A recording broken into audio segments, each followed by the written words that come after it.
Welcome to Rock the Boat with Richard Hagan, the web's only international boating, super yachting and maritime industry news and opinions magazine show.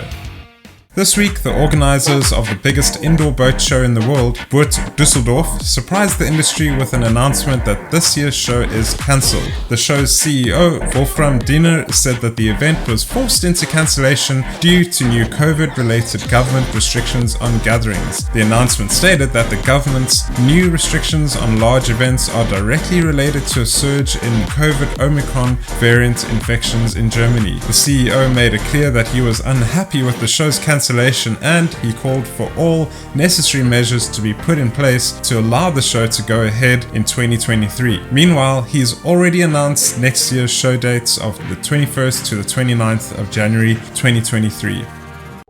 Following two unsuccessful auctions, the bankrupt Perini Navi group has struck it third time lucky and found a new owner for its assets. Perini Navi declared bankruptcy in January 2021 and its assets were subsequently put up for auction twice in a row, both times unsuccessfully. Various companies including the Palumbo Group, the Ferretti Group and San Lorenzo had expressed interest in buying Perini Navi. However, all three repeatedly claimed in public that the asking price of 62.6 million euros was too high. Consequently, the auction price was reduced to 56 million euros at the second auction, but even this failed to get a buyer. Questions were subsequently raised in the media about whether these public statements by the bidders relating to the purchase price was a tactic to reduce it. These assumptions proved to be true at the third auction when the Italian C Group, who had previously bidded 47 million euros at the first auction, successfully won this latest auction, paying a final price of 80 million euros. Italian C Group's founder and CEO Giovanni Constantino stated that the additional production space and other assets will help his company resolve its large and still growing order book, particularly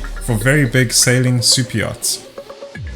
Last week, we finally heard the news that the captain as well as the first officer of the bulk carrier Wakashio have been sentenced. On the 25th of July 2020, the 203,130-ton Wakashio ran aground in an environmentally sensitive area off the east coast of Mauritius. The 300-meter ship was said to have sailed off course from the major shipping lane it had been in before grounding on a coral reef in an area that's regarded as one of the world's most pristine maritime environments. 2 weeks later, the hull ruptured and began spilling oil into the sea, prompting the Mauritian government to announce a state of environmental emergency. The spill released around 1,000 metric tons of fuel oil before salvage crews were able to remove the remaining oil. The ship's condition had meanwhile deteriorated substantially and eventually it split in two. Initially, there were attempts to tow the remnants of the vessel away, but eventually the government made a highly controversial decision to sink the ship at a location that has not been disclosed for reasons that were also not made public.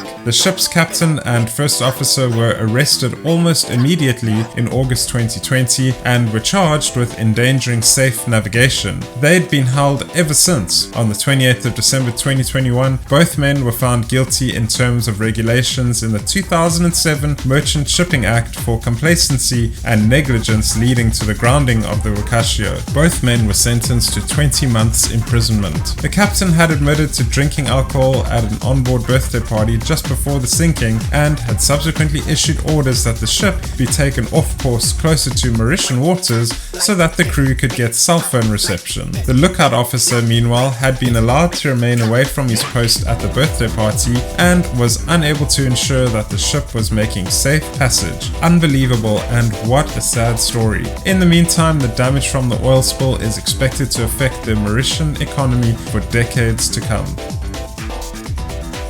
Well, that's it for this week's show. Don't forget that I'm a copywriter specializing in writing for the marine and super yacht industries. Connect with me on LinkedIn, visit my website at richardhagan.com or just use the links in the description. I'd love to hear from you the next time you need anything written up. Happy New Year and thanks a lot for watching.